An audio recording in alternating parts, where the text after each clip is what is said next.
My life has been one long, continuous adventure, filled with things that I just never, ever could have imagined. When I think back to my early life, I was aimless, restless, no direction whatsoever. The day I graduated from high school was also my 18th birthday. I walked out of the high school after graduation, stuck out my thumb, and I began life on my own. I got a letter from my uncle, Uncle Sam.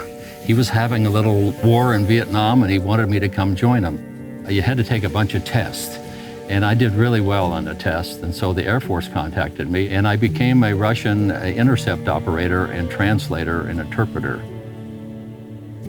I just never ever considered that I would become anything close to religious. But I walked off base, I saw this church, and as I listened, something happened to me.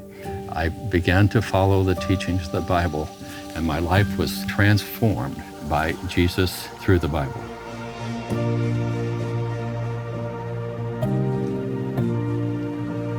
When I discovered the Bible, my life changed completely.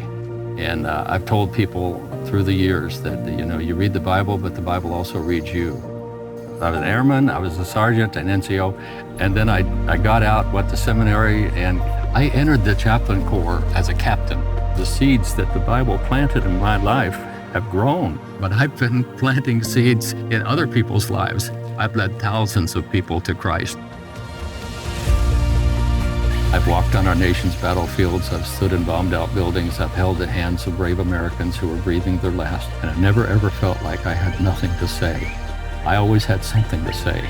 It was the words of the Bible. Jesus said that if you give somebody a cup of water in his name, you've not lost your reward. Well, how much more if you give somebody a Bible, the Word of God?